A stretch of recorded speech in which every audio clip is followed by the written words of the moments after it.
Salut à tous et bienvenue sur le podcast Dans la tête d'un cycliste. Aujourd'hui, j'ai l'honneur de recevoir un passionné de vélo sous toutes ses formes. On parlait en off aussi, on a différentes passions et surtout une mission qui est commune de mettre les gens en mouvement, tous avec un angle différent. Robin, ça me fait plaisir de te recevoir sur le podcast. J'ai cru comprendre que tu avais fait quelques kilomètres ce matin, tu vas nous en dire un petit peu plus. Comment tu te sens justement après cette matinée ?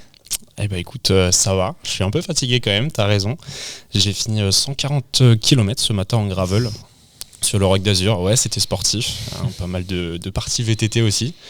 Donc un peu fatigué quand même. J'imagine, 140 km et pour avoir un peu de notion sur tout ça, t'as roulé un petit peu la veille. Est-ce que t'avais mis quelques jours off pour aborder ces 140 km ou ça fait partie de ta logique d'entraînement ? Alors là, c'est une très bonne question. La logique d'entraînement aujourd'hui, ça va pas être très intéressant en termes de logique d'entraînement. Non, il y avait vraiment le zéro logique. Okay. J'ai fait 70 km hier en rando, donc où j'ai quand même un peu appuyé. Mais ouais, non, 70 km en rando gravel aussi, dans les Esterelles, je crois que ça s'appelle. Ouais. Donc pas mal aussi. On va rester avant d'aller sur ton histoire pour comprendre un petit peu, parce que c'est assez frais, encore plus pour toi, ces 140 km. L'aspect gravel, en termes d'effort, ça représente combien de temps ? Est-ce que c'est un effort saccadé ? Est-ce que tu peux nous en dire plus, nous emmener limite au cœur de ta course, comme si on était avec toi sur certaines descentes, certaines montées ? Dis-nous tout. Alors c'est très différent de la route. Moi de base je viens de la route. Je fais beaucoup de vélo de route, beaucoup de longues distances en route, notamment des ultras. Le gravel c'est un petit peu plus récent pour moi. Ça fait 1 an où je rebascule un peu dedans. J'y vais, j'y viens. Mais de manière générale c'est très très différent. Sur le gravel c'est des efforts beaucoup plus saccadés. Surtout là quand tu es dans les montagnes. Il y a un aspect technique qui est beaucoup plus présent. Je suis beaucoup plus fatigué après avoir fait un truc en gravel qu'un truc en route et c'est très dur de doser aussi, ça c'est vraiment une histoire de dosage. Ok, quand tu dis dosage, c'est dosage en termes de watts, de puissance produite, en termes d'effort et de nervosité pour se concentrer par rapport à la partie technique, c'est par rapport à quoi ? Alors je dirais 2 parties. La première c'est dur de doser en termes de temps. En fait en route quand tu fais 140 km tu sais que ça va te prendre à peu près une certaine durée. Je ne veux pas dire n'importe quoi parce que ça dépend du dénivelé, ça dépend des choses. Mais quand tu arrives en gravel en fait 140 km tu peux te dire ça va te prendre 5 heures comme ça peut te prendre 6 heures, 7 heures, 8 heures, 9 heures en fonction du dénivelé encore une fois. Si c'est très technique en termes de chemin. S'il y a des choses cassantes comme par exemple le Roc d'Azur, ça c'est peut-être quelque chose qu'il faut parler aussi. Mais il y a beaucoup de choses qui prennent en compte là-dessus. Quand tu parles de choses cassantes, justement, on va rebondir là-dessus. Est-ce qu'aujourd'hui, cette notion de gravel sur le Roc d'Azur, donc sur ces belles côtes et ces beaux paysages dans le sud de la France, quand tu parles de descente technique, ça représente quoi ? C'est des petits gravillons qui sont présents et qui peuvent un peu gêner la partie technique ? Est-ce que c'est des gros rochers ? Est-ce que tu peux nous en dire un petit peu plus ? Alors les gravillons, on les oublie déjà. Il y en a, c'est sûr, mais les gravillons, on est très content de les avoir. Okay. Non, c'est des grosses roches. Il y a beaucoup de grosses roches. Il y a beaucoup de choses différentes. Genre, ce matin, par exemple, sur le 140, tu as eu tous les types de chemins différents. Tu as eu du sable, des petits gravillons, des grosses roches, des gros pavés. Enfin, tu as un peu de tout. Et c'est ça qui est très différent et très compliqué. En fait, il faut s'habituer. Il faut connaître un peu ces chemins-là. Je connais pas tout encore. J'ai pas forcément l'aspect technique, je suis pas un gars technique de base, j'ai plutôt moi un bon entraînement physique on va dire, mais l'aspect technique c'est un peu ce qui me pêche là-dessus et donc quand j'arrive ici je travaille bien on va dire. On va essayer de comprendre justement l'aspect technique, d'où vient le vélo, comment tu l'as découvert, parce que notre mission commune que je disais en intro, c'est de permettre aux gens de découvrir ce que c'est le sport, de les inspirer sous un angle, sous un autre, ce que tu peux faire par le biais de ton contenu sur les réseaux sociaux, par le biais de l'accompagnement, tu nous en parleras un peu plus d'un point de vue vraiment remise en forme. Si je dois revenir là-dessus, sur la partie pratique du vélo, est-ce que c'est quelque chose depuis tes 3 ans, tu te dis voilà j'ai envie de faire du vélo, j'ai envie de faire de l'ultra, j'ai envie d'aller faire le Roc d'Azur, ou c'est venu au fur et à mesure ? Alors en fait, l'origine du vélo pour moi ça vient depuis que je suis tout petit. J'ai pas fait de vélo en club quand j'étais petit, d'ailleurs je ne fais pas de vélo en club aujourd'hui, mais j'ai commencé le vélo en termes de déplacement, j'ai commencé le vélo avec du bikepacking, c'est mon père qui m'a mis au vélo quand j'étais assez jeune. Ok. On faisait on allait se balader un petit peu dans la nature. On se faisait tous les ans, on allait se faire un petit road trip, un petit bikepacking. C'était une semaine à peu près. Je douillais de fou. Enfin, c'était l'enfer. Vraiment, je galérais. J'étais en hypo tout le temps, en gros, toute la journée. C'était 8 heures de vélo par jour. Pour quelqu'un qui s'entraîne pas à l'année, qui fait pas tant de vélo que ça à l'année, c'était l'enfer pour moi. C'est bon ça. Mais c'était un super moment quand même. Tu vois, j'en ai des super souvenirs parce que j'étais juste avec mon père. En fait, on était dans la nature. On kiffait. Vraiment, c'était cet aspect-là. Et j'ai envie de te demander, tu vois, cet aspect qui est assez... c'est assez, comment dire, complexe, parce que tu dis, en même temps, c'est plaisant, et en même temps, c'est très dur. Aujourd'hui, tu as toujours cette notion-là qui est présente dans ta pratique, ou ça a évolué un petit peu ? Disons qu'au début, moi, vraiment, j'aimais pas le vélo. Quand j'ai commencé le vélo en faisant par exemple sur le bikepacking, en fait sur le moment je n'appréciais vraiment pas. J'appréciais peut-être les 20 premiers kilomètres du premier jour, tu vois. Mais très vite, j'aimais plus ça, vraiment pas. Je voulais rentrer à la maison, je simulais des blessures pour rentrer à la maison, vraiment. Ah oui, non mais clairement. Il y a une fois où on était parti dans les Vosges et on montait c'était des petits cols qu'on avait, c'est pas des gros cols dans les Vosges par rapport aux Alpes, des choses comme ça, mais ah oui, c'était l'enfer pour moi. Je douillais de fou. Et au fur et à mesure, là aujourd'hui, j'aime souffrir. Tu vois, c'est bizarre. Alors vraiment, le terme j'aime souffrir, c'est bizarre. Mais quand je pars sur des ultras, quand je pars pour des longues sorties même au quotidien, parce que pour moi au quotidien tu peux aussi faire des très très belles choses et ça peut être une très belle difficulté le quotidien, en fait je kiffe me faire mal. Ok, donc on va essayer d'aller chercher ça, de comprendre tout cet aspect, parce que quand j'ai fait mes recherches sur ton histoire, comprendre si le vélo faisait vraiment partie de toi depuis le début, donc là j'en sais un petit peu plus, mais ce que j'avais découvert, c'était la pratique du volley, un sport collectif du coup. Donc on essaiera de faire la différence entre ces deux sports. Pourquoi le volley est arrivé assez jeune dans ton quotidien, et j'ai l'impression de ce que j'ai lu aussi à un certain niveau finalement. Est-ce que tu peux nous en donner un petit peu plus sur cette pratique-là ? Écoute, complètement. Avant le volley, j'ai eu le tennis de table. Ça paraît beaucoup plus lointain pour moi. J'en ai fait 7 ans. Okay. J'avais un très bon niveau dedans. Alors à mon âge, encore une fois, j'ai jamais été champion du monde ou des choses comme ça.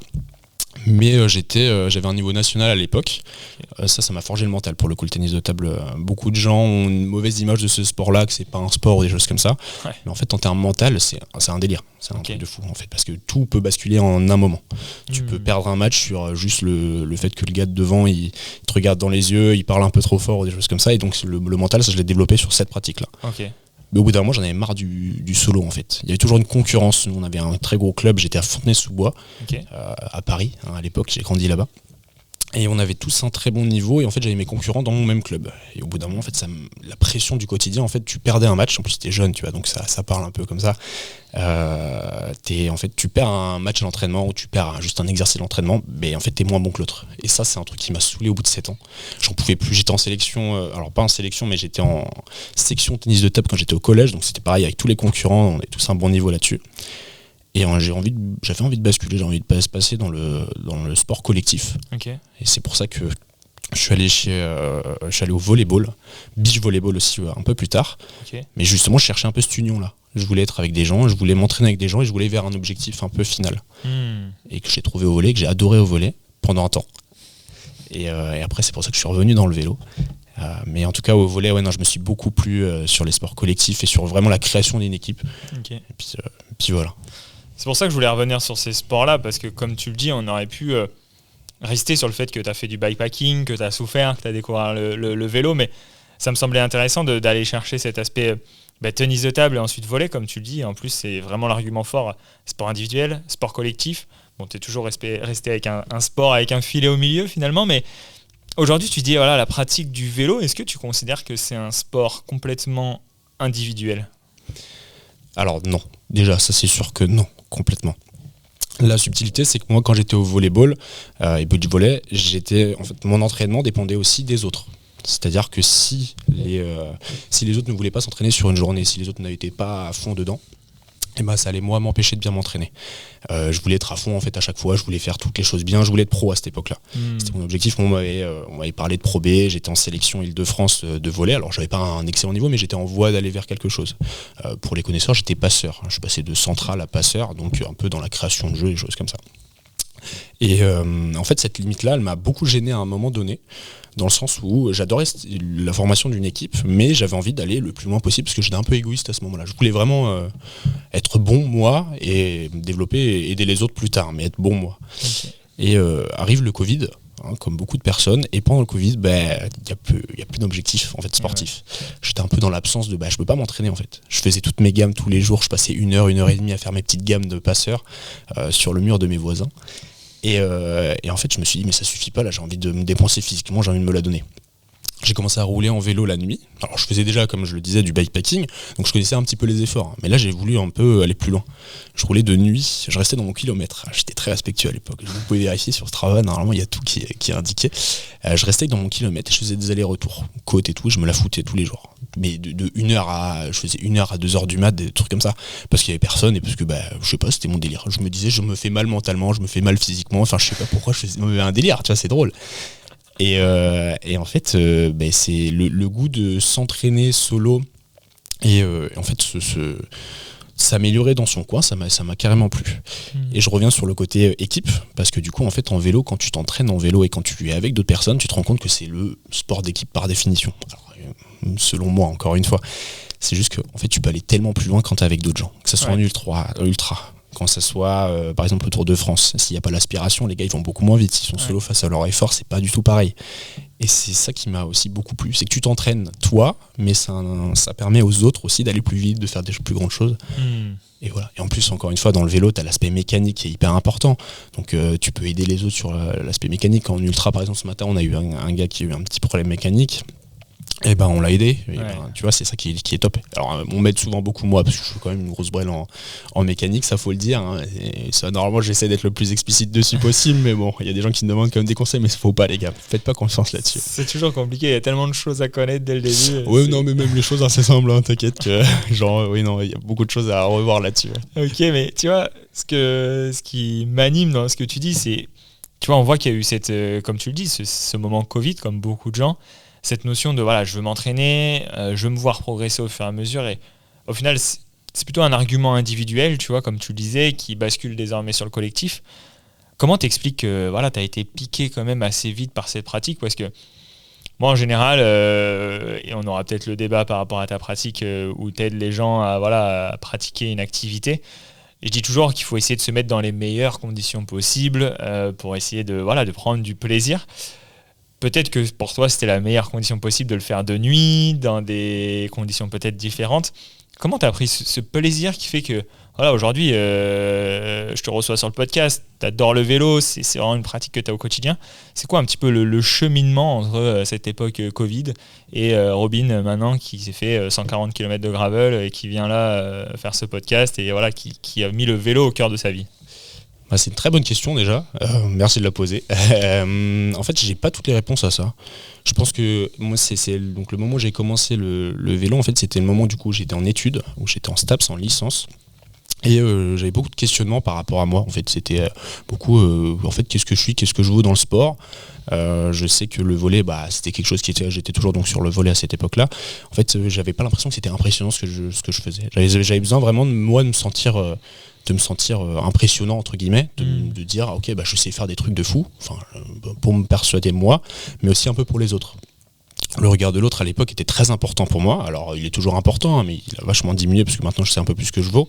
Mais j'avais besoin de prouver un peu aux gens, je fais des trucs impressionnants, je sais faire des trucs longs, je sais faire des... Et en fait c'est pour ça que je pense que psychologiquement je me suis un peu entraîné, tu vois, j'avais cet aspect-là sur l'entraînement, on parlait beaucoup d'entraînement physique et psychologique, nous dans nos études, dans mes études du coup, et en fait je voulais tester ça, je voulais chercher un peu les limites là-dessus. C'est vraiment le côté psychologique qui était hyper important pour moi, il est toujours aussi aujourd'hui pour moi très important.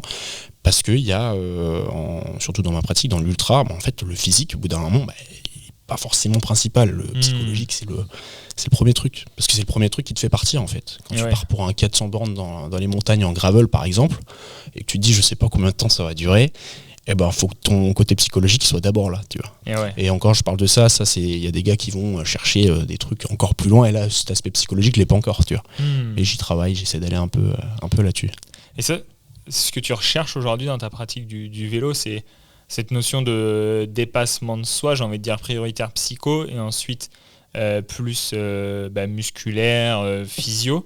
C'est quoi un petit peu l'équilibre? Pourquoi aller sur la pratique de l'ultra-endurance? Qu'est-ce qui t'anime là-dedans? Qu'est-ce qui passe par ta tête au moment où tu fais un 400 bornes, comme tu me dis, en montagne?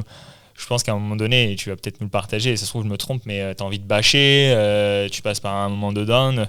C'est quoi un petit peu la source de motivation de ça et puis les clés pour retourner sur un ultra, et potentiellement tu nous partageras un de tes prochains défis, tu vois, de comprendre un petit peu cette logique. Bah écoute, en fait, c'est déjà de se sentir... Alors, c'est très classique de dire ça, et puis voilà, mais c'est se sentir vivant, parce qu'en fait, tu vis tellement de choses. Dans un ultra, en fait, tout se passe. Il se passe tout ce que tu peux vivre, par exemple, en un an de vélo, tu peux l'apprendre en un ultra. Je sais pas si on le dit comme ça, un ultra, je pense que c'est mieux comme ça. Ouais. Mais tu peux le vivre, en fait, là-dessus. Côté psychologique, en fait, tu passes par des moments de haut, de bas. Tout ce qui est hormonal aussi dans ton corps, c'est des moments de relié, bien entendu. Mais ça monte, c'est haut, tu peux être le roi du monde, tu te sens incroyable, tu te sens le meilleur, des fois un peu trop, et c'est là où tu t'excites un peu, et puis qu'il peut se passer des petits accidents, ce qui m'est déjà arrivé. Et tu peux redescendre aussi au plus bas. Et en fait, c'est ça, c'est que quand tu fais de l'ultra, tu cherches, enfin moi en tout cas, je cherche justement à passer par ces moments-là, essayer de les réguler au fur et à mesure, et essayer d'arriver sur un plateau, et de me dire, ok, j'arrive à contrôler, j'arrive à aller plus loin.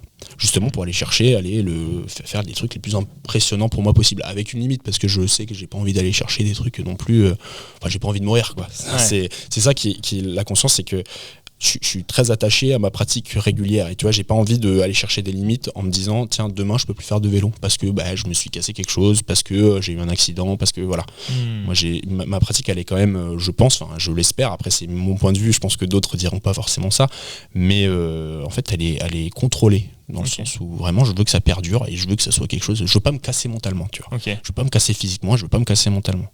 Et quand tu parles de cette recherche de haut et de bas, est-ce qu'aujourd'hui tu considères qu'au fur et à mesure de la pratique de l'ultra, en fait les hauts sont toujours aussi intenses, mais c'est les bas que tu es amené à réguler, ou est-ce que justement tu arrives à toujours rester sur une zone, un fil, si on doit mettre une image sur ça, qui est toujours un peu plus maîtrisé, et tu vas vivre plus de haut?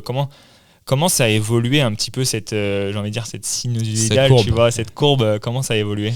Je pense qu'elle a pas évolué, tu vois, pour te dire, c'est un peu, ça va être décevant là-dessus. Non, elle a pas évolué, mais par contre, je pense que la faire évoluer, c'est un bordel. Enfin, faut vraiment, faut être très fort. Moi, elle a pas évolué là-dessus, mais par contre, je sais que quand je suis très bas, j'ai cette notion-là de ce qui va se passer après. Tu vois, je sais que la courbe, elle va remonter. En fait, pour te donner un exemple, quand j'étais en train de faire, donc là, mon 400, c'était une course cet été, donc c'était un peu mon objectif de l'année. Ça s'appelle Les Géants. Donc c'était sur Annecy, c'était 400 bornes de gravel avec donc 10 007 de D+. En gros, donc le truc un peu chantier, donc gravel aussi cassant. Et en fait tout se passe bien, physiquement je suis très bien, il n'y a pas de souci. Je contrôle bien parce que j'avais bien régulé. Aujourd'hui j'utilise beaucoup aussi les watts, notamment j'utilise beaucoup les choses extérieures pour m'aider, même si c'était pas du tout principal de base. Et tout se passe bien, j'arrive dans la nuit, physiquement toujours très bien, mais en fait t'as une cassure mentale. Mais un délire de ouf. Alors vraiment, je me dis, mais je m'allonge, j'appelle ma copine, j'ai envie de chialer, je chiale pas, mais j'ai envie de chialer, j'arrive pas. Je lui dis, j'arrive pas à pleurer. Tu vois ?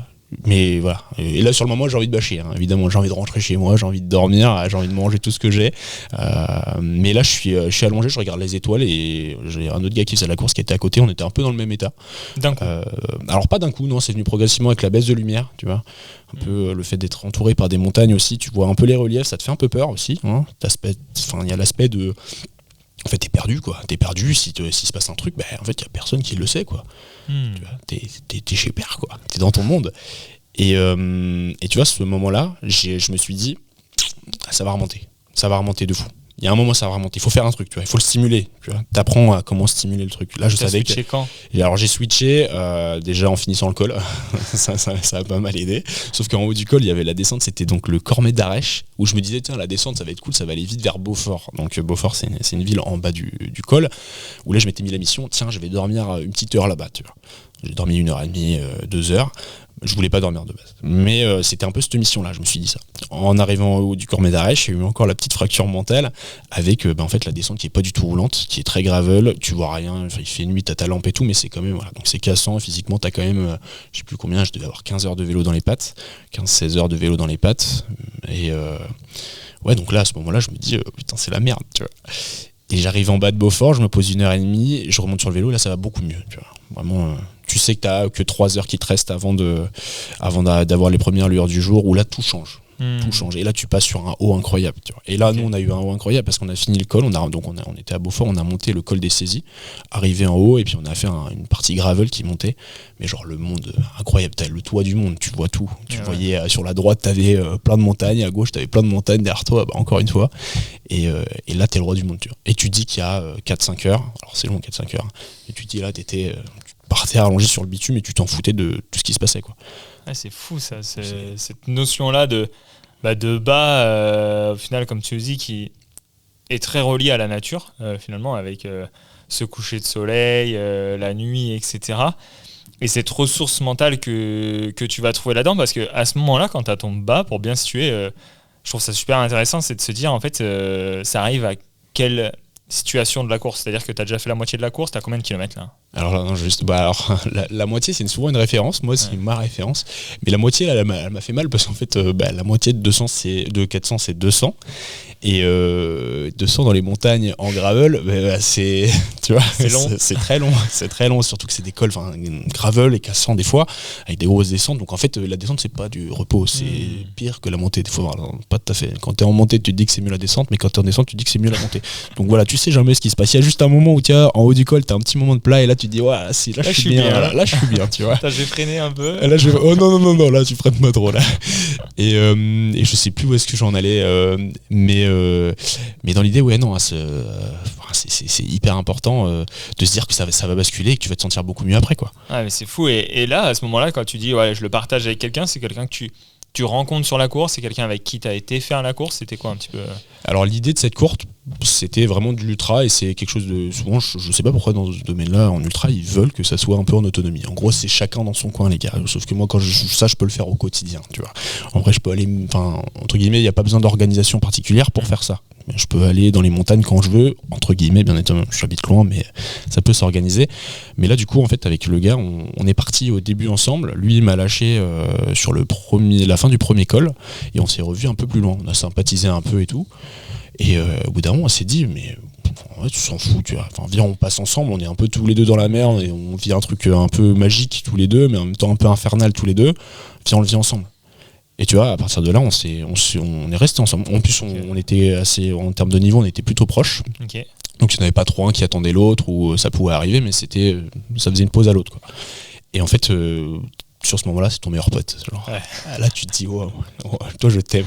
Tu vois, je crois que je lui ai dit 2 fois, je crois. Il y a un moment, tu es en pleine nuit, genre là, au moment où on s'est relevé du vélo, et on était par terre, et on s'est relevé et tout. Je lui ai dit, mec, ça va être bizarre, mais je crois que je t'aime bien. Tu vois, genre ce genre de phrase, tu vois.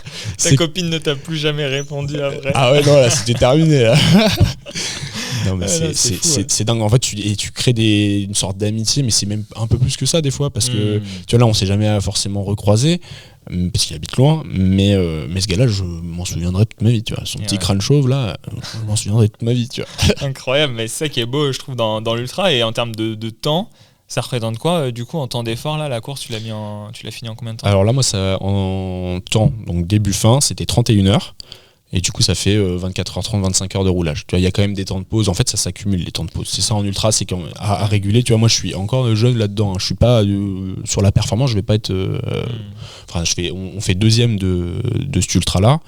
Mais je vais pas être quelqu'un qui va faire des performances de zinzin. Je suis encore en apprentissage. Et mon objectif, c'est pas forcément de faire des performances de zinzin là-dessus. C'est juste de... Puis encore une fois, pendant cet event-là, en fait, mon seul objectif, il y a un moment, pendant longtemps, je suis premier, je suis devant tout le monde et tout. En fait, il y a un moment, je me dis, je m'en fous, genre, j'ai juste envie de finir.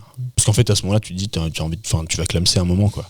Tu te dis, mais je veux tout faire ce fait-là, tu vois. Ouais. Donc, c'est pas un objectif pour moi d'aller forcément chercher des performances là-dessus. Ce serait cool, hein, bien évidemment, mais je pense que je m'amuse plus à pas forcément être devant, tu vois. Ok. Et je comprends cette bascule, tu nous l'expliques très bien, de ce bas et ensuite ce haut, et maintenant tu l'as vécu, donc tu sais que le haut il va arriver.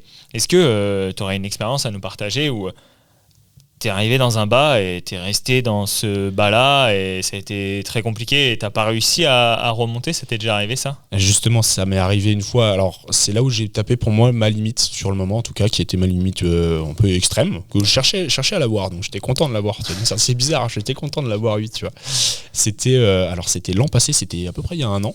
Okay. Avec des potes, on est parti pour faire les 7 majeurs. Donc c'est les 7 plus gros cols, entre guillemets. Il y en a certains qui sont, mais voilà, ceux qui sont les plus proches, c'est les 7 plus gros cols d'Europe. Et tout ça de le faire en une fois. Donc en termes de chiffres, ça doit être, je sais même plus, c'est 360 km avec un 11 000 de D+. Ouais.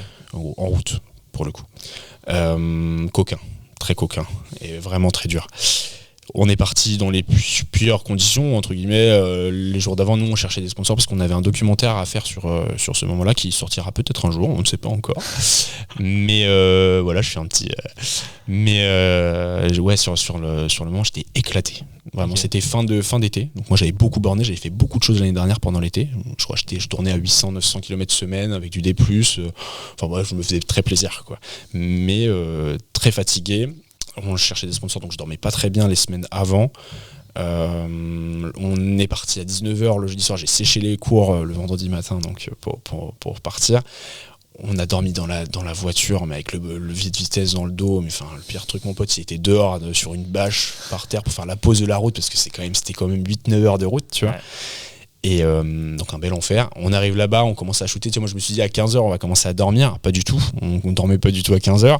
On était en train de shooter des trucs, les premières images de cul, un peu prévoir la route du lendemain. Et en fait on repart donc à 1h du matin. Ça fait mal. Ça t'a rappelé le Covid ? Ah bah ouais, là pour le coup je pense que ça m'a un peu rappelé. Ah non, pas trop, parce que les paysages étaient pas du tout pareils.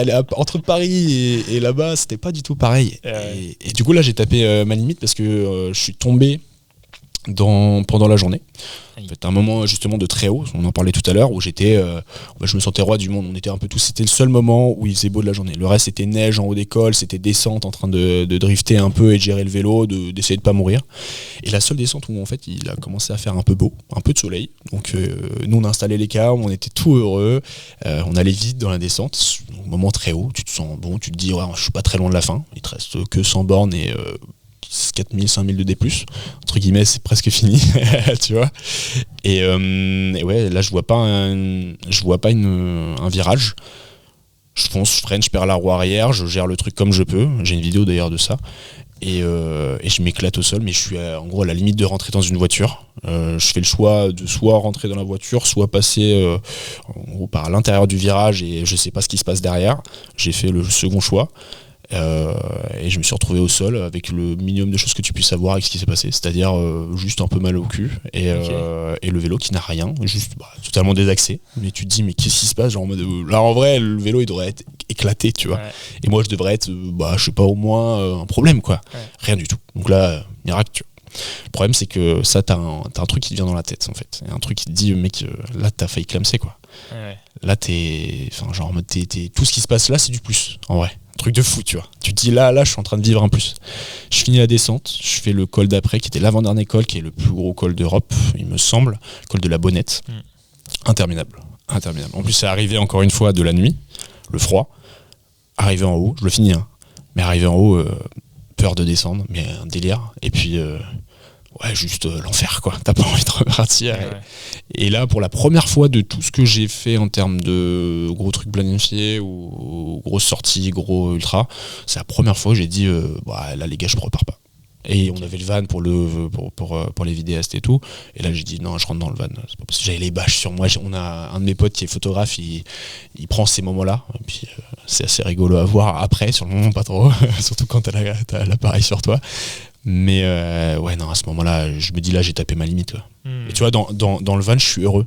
En vrai, ah ouais. Parce que c'est con, mais je me dis là j'ai tapé ma limite. En vrai, je cherche ma limite, c'est pour ça que je fais ça. Là je l'ai tapé.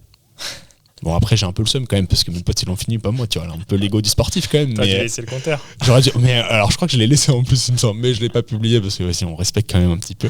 Mais ouais, non, à ce moment-là je me dis ouais, mec, mais j'ai envie de repartir le lendemain, tu vois. Et c'est ça qui est bien, c'est ça que j'en retire, c'est que encore une fois, moi je vais perdurer. Et le lendemain, pas garder cette crainte-là et cette peur-là. Alors oui, si, j'ai toujours su dans les virages, les descentes, les choses comme ça. Il y a toujours un truc qui reste. Je pense à chaque fois que tu tombes, à chaque fois qu'il se passe un truc comme ça, t'as toujours un truc. Après, le but c'est essayer justement de l'éviter ça, mais je pense que tout le monde l'a un petit peu. Très forts sont ceux qui n'ont pas ça. Moi je l'ai, je suis peut-être pas assez fort là-dessus, mais ouais, non, sinon le lendemain ou le surlendemain j'étais sur le vélo, en train de rouler quelque chose de gentil, tu vois, mais j'étais sur le vélo. Ah, c'est fou quand même d'aller ressentir ça, et toi tu l'expliques par un excès de confiance au final, enfin un excès du haut, et aujourd'hui les hauts tu les revis aussi pleinement, comme tu nous disais. Là, face à ça, quand tu vois, à quel moment tu te dis mais là je suis dans un haut ou haut, tu vois, enfin.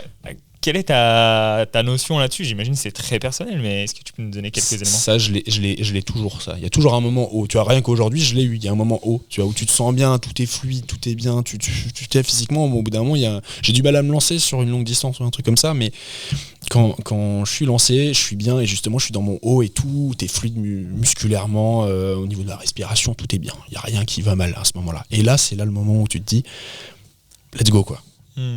Let's go, genre si t'es en montée tu vas appuyer plus fort, mais le problème c'est que si t'es en descente tu vas moins freiner, tu vas appuyer peut-être un peu plus fort dans les relances, et quand je suis en descente là je me dis, généralement il y a un moment où tu vois, il y a une petite erreur de trajectoire, un truc comme ça, et là je me fais un peu peur, et là je me dis ouais mon ref, on va se calmer un peu, t'es bien mais calme-toi un peu quand même. C'est un peu ce que je me dis à chaque fois, tu vois. Et quand je suis en montée je me dis ouais, là t'as des bons chiffres mais wow, genre redescends un peu parce que tu vas péter plus loin, tu vois. Ah, je sais ce que tu veux dire. Et ta limite, tu penses que tu la fixes où finalement, cette limite de c'était assez clair ce que tu me disais tout à l'heure, dans le sens où tu as envie de continuer dans le temps, que ce soit physiquement, mentalement. Tu dis voilà, je me fixe des objectifs, tu dis c'est très personnel mais raisonnable, mais en soi tu me parles de gros événements comme les 7 majeurs, tu me parles de ta course gravel 400 km. C'est quoi un petit peu toi ta vision de demain? Tu veux découvrir petit à petit, tu as un gros objectif que tu as envie de te fixer, c'est quoi on va dire ta petite flamme qui continue là? La petite flamme elle grandit, hein. Elle est grande déjà, mais elle grandit de fou. Je saurais même pas te dire la limite. Je sais que moi j'ai envie de faire des trucs alors plus grands que ce que j'ai déjà fait, parce que je pense que c'est un peu le piège, mais je rentre clairement dedans. J'en parle sur les réseaux sociaux, je fais beaucoup je raconte beaucoup, j'ai les limites un petit peu d'aller chercher trop des fois, mais clairement je rentre dedans, hein. Faites ce que je dis, pas ce que je fais, mais ouais, j'ai envie d'aller chercher, là avec un pote on a une idée dans la tête qui traîne depuis un petit moment, c'est la traversée des Pyrénées. Donc s'il fait 800 bornes et je saurais plus te dire le D+, mais c'est pas mal, et puis c'est gros radar, donc pas du tout pour moi en termes de physiquement, c'est pas mon avantage du tout. Parce que je parle beaucoup des montées, parce que justement moi de l'école, les choses comme ça, c'est là où je suis moins bon en fait. Enfin, c'est con, mais je suis lourd. Je fais 1m90, je suis pas sécos de fou, je mange bien à la cantine, je crois que je dois faire 80 kilos. Donc en fait dans un col c'est pas mon avantage du tout, tu vois. Moi c'est plutôt le plat, tu vois. Le plat là par contre je me fais plaisir, mais ouais, j'ai envie de aller chercher plus loin, chercher des trucs encore un peu plus impressionnants, encore plus visuels, encore plus avec encore une fois la question de ce soir je dors à la maison, tu vois. Enfin ce soir ou alors dans 2 jours, ça dépend de l'ultra, tu vois. mais je dors à la maison, tu vois. Je dors à la maison et je dors avec où je sais que demain je peux rouler, tu vois. Ouais, je vois ce que tu veux dire. Et dans cette notion là on a le sentiment que il y a cette recherche de, comme tu dis, de toujours plus, tu nous expliques très bien ce terme-là, mais aussi on te voit sur d'autres courses, par exemple, si je dis pas de bêtises, tu as fait l'étape du Tour Homme cette année. Ouais. C'est quoi la notion de plaisir que tu retrouves dans une cyclo comme ça? Qu'est-ce qui t'anime? Pourquoi t'es le matin sur cette ligne de départ? Alors, pour être tout à fait honnête, c'est pas le genre de choses qui me fait kiffer. La map, l'épreuve, oui, mais le contexte pas forcément. Je trouve ça hyper intéressant, c'était ma première, ce sera pas ma dernière, parce que c'est aussi une histoire de tout ce qui est sponsor à côté, et puis même en termes de personnes, il y a beaucoup de personnes moi qui me demandent d'aller voir ce genre d'event, de participer à ça, parce que ils ont envie de voir ces choses-là, mais c'est pas là où je prends le plus de plaisir. Parce qu'il y a trop de monde en fait. C'est par rapport au monde, ouais. Comme ça là tu sais qu'il y a t'as tout le temps du monde autour, quoi qu'il arrive. Et en fait, c'est le genre de truc où moi je peux le faire. Tu vois, je peux le faire avec 2 potes, solo. En fait, je vais être plus fort en faisant ça. Enfin, je vais le faire mieux et je vais pas avoir la pression du fait que ça soit une cyclo, des choses comme ça. Pour mettre la pression sur une performance, des choses comme ça, en vrai, je préfère que ça soit moi-même qui me la mette, tu vois, que ça soit quelque chose d'extérieur.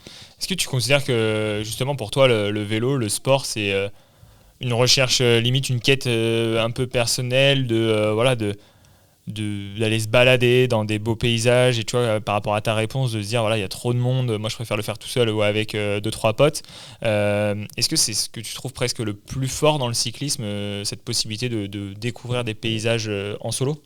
Ouais, de fou. Okay. De fou. En fait, te retrouver en plein milieu de la forêt, mais c'est ça qui est fou, c'est qu'en fait, à côté de chez toi, t'as une forêt qui est vide, il y a personne autour, tu vois. C'est magique, genre. Tu peux juste prendre ton vélo, ou autre chose que le vélo, hein, encore une fois, mais pour moi, ça sera le vélo plutôt. Je prends mon vélo, je vais en plein milieu de la forêt, je suis solo, je peux me faire des trucs, tu peux te taper des trucs de fou à 15 km de chez toi, tu fais des tours, tu fais des trucs, enfin, t'as tout à découvrir en vrai. En vrai, c'est ça qui est magique, c'est l'extérieur. Ouais, c'est la notion de voyage finalement que tu retrouves là-dedans. Complètement. Après, tu as l'aspect insécurité par contre. C'est ça qui fait peur en fait beaucoup. Et c'est pour ça que les gens aiment bien, je pense, aiment bien les gros cyclos, les choses comme ça. C'est parce qu'en fait, tu as cet aspect, en fait, il y a du monde autour. Tu vois, si je vais pas bien, tout ça. Mais en fait, généralement, si tu vas pas bien sur les gros cyclos, tu te débrouilles un peu. Quoi. Bon, après, je sais pas, hein, je suis pas là pour critiquer ou quoi que ce soit, mais ouais, je pense que en fait, c'est juste pour t'aider à te pousser à le faire. En fait. Mais en soi, tout le monde a accès à ces GPX, tout le monde a accès à des trucs aussi compliqués. Suffit de trouver une appli pour créer des itinéraires. Il y en a plein qui sont très bien, mais on dira pas les noms.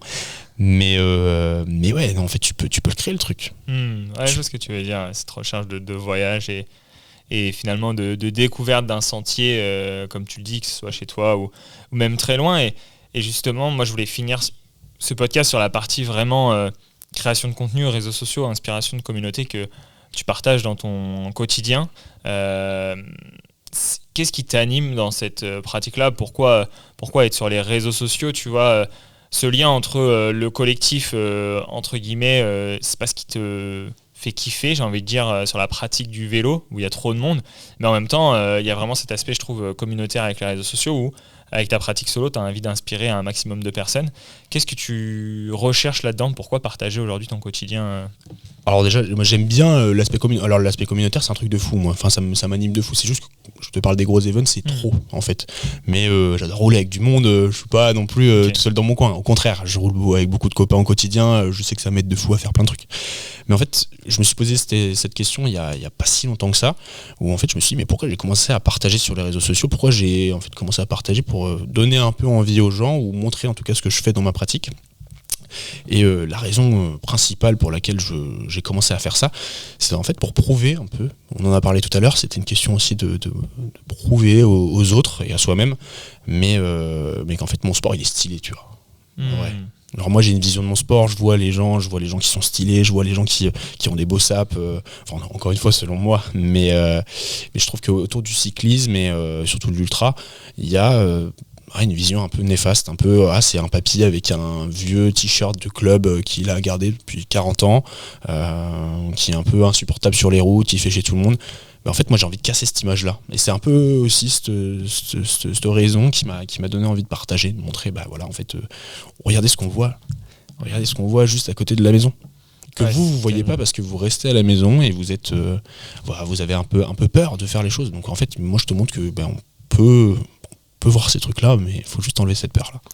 Tu te rends compte qu'il y a un impact aujourd'hui sur tout ce que tu partages, sur les retours que tu peux avoir, sur la mise en mouvement justement par rapport au vélo, par rapport à tout ce que tu fais ? Alors justement je m'en rends compte, mais pas autant je pense. Et il y a certaines piqûres des fois qui me... Là tu vois par exemple je viens d'avoir un peu les sortes de frissons un peu, et ça m'arrive. C'est le retour en fait que les gens font en message ou quand ils te voient en vrai. Parce que ça arrive de plus en plus ça, et puis moi c'est quelque chose que j'imaginais pas que ça pouvait m'arriver, tu vois. Enfin, je fais juste des petites vidéos dans ma chambre en vrai, d'origine c'est ça en tout cas.